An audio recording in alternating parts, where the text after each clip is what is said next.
dengan Allah. Bagaimana doa ini akan ijabah jika hati kita masih tertutup oleh prasangka buruk, oleh sifatnya kerasnya hati? Bagaimana dengan doa-doa kita akan tembus ke langit? Bagaimana akan sampai kepada Allah ketika dihalangi oleh prasangka buruk, dihalangi oleh sifat-sifat buruk, apalagi kerasnya hati? Ingat, batu yang keras aja bisa berubah karena tetesan air hujan. Masa iya hati yang dari sononya udah lembut, masa iya nggak mau berubah ketika mendengarkan nasihat kebaikan? Ayo, sekeras apa sih hatinya?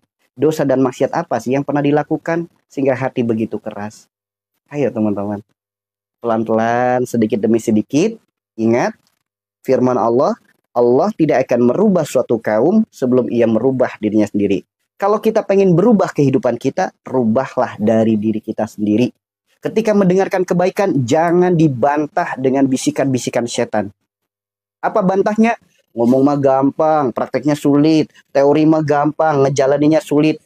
Itu teman-teman, itulah bisikan setan. Karena Pak, iblis udah bersumpah akan mengajak anak cucu Adam sebanyak-banyaknya untuk ikut dengan mereka ke neraka. Salah satu sumpahnya, salah satu godanya pakai apa? Yuwaswisu fi sudurinas minal jinnati wanas. Lewat was-was. Dibikin was-was hatinya, ketika dikasih nasihat, dia nggak mau nerima. Bahkan dalam kitab kitab Al-Hikam disebutnya itu salah satunya sifat lalat. Dikasih tahu bunga lebih wangi daripada sampah, dia akan tetap membeli sampah. Ya, jangan sampai ya teman-teman ya.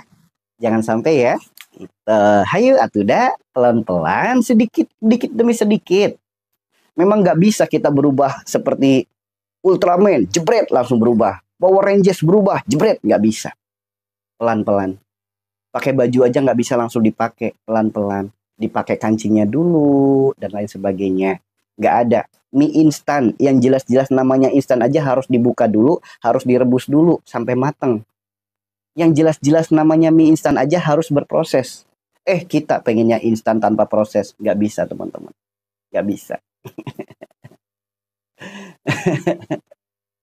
Seperti itu ya. Makanya hayo. Yuk, jangan pandai melihat yang di luar diri kita. Man arafa nafsahu faqad arafa rabbahu. Kenali dirimu, maka niscaya engkau akan mengenal Tuhanmu. Belajar hiduplah untuk menilai diri sendiri, mengkoreksi diri sendiri. Jangan menilai orang lain, jangan mengkoreksi orang lain. Koreksi diri sendiri. Karena apa? Diri kita itu sebuah wadah. Yang namanya wadah, ya, wadah itu bagaimana isi? Jika ada wadah isinya kopi, keluarnya kopi. Jika ada wadah isinya susu, keluarnya susu.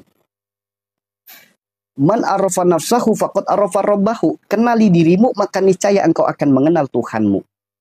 Diri kita adalah ketika kita tidak ada seorang pun yang melihat diri kita.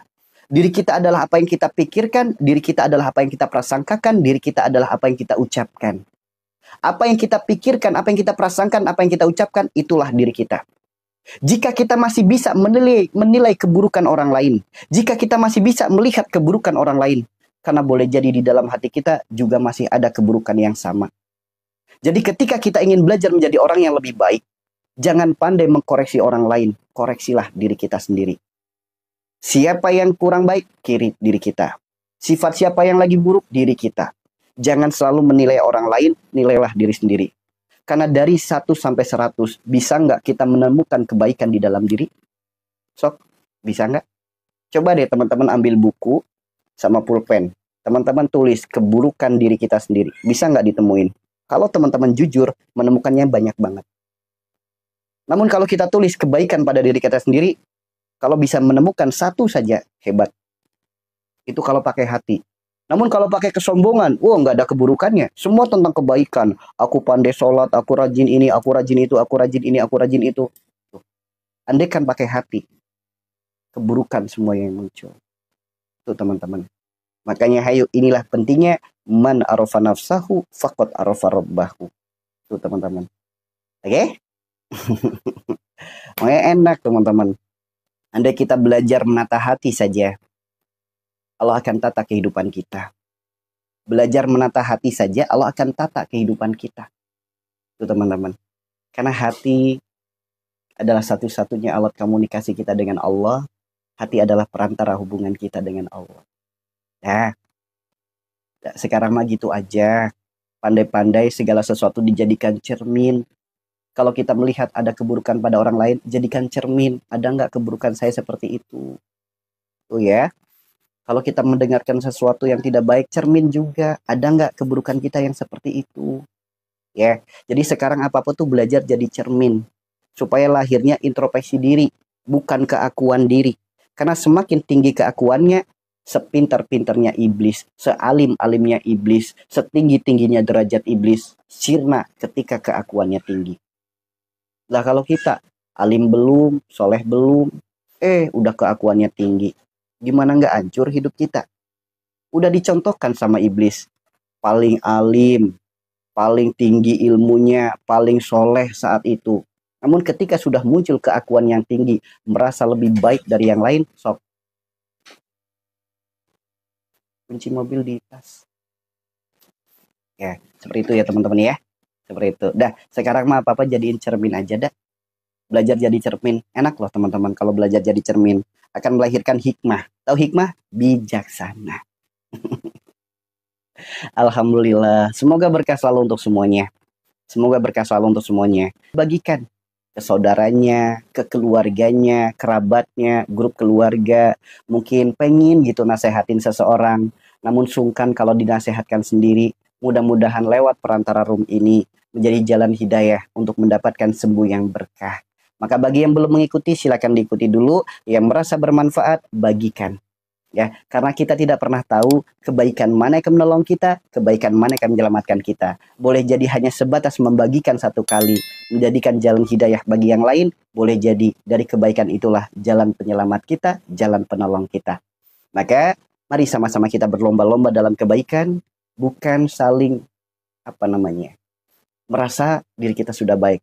Berlomba-lomba aja, terus berbuat kebaikan, terus berbuat kebaikan. Walaupun hanya sebatas mengangkat semut dari air. Karena kita nggak pernah tahu kebaikan mana yang menjadi jalan ridhonya Allah untuk diri kita. Kita nggak pernah tahu. Boleh jadi hanya sebatas semut yang lagi tenggelam di air kita tolong. Boleh jadi itu jalan satu-satunya ridho dari Allah. Kita nggak pernah tahu kebaikan mana yang akan mendatangkan ridhonya Allah. Maka teruslah berbuat baik. Jadilah orang yang baik dalam keadaan apapun, dalam situasi apapun. Itu ya teman-teman ya. Semangat ya. Semangat. Semangat teman-teman. Kita sama-sama belajar, jadikan diri kita sebagai bos. Teman-teman pengen jadi bos nggak? Pengen jadi bos nggak?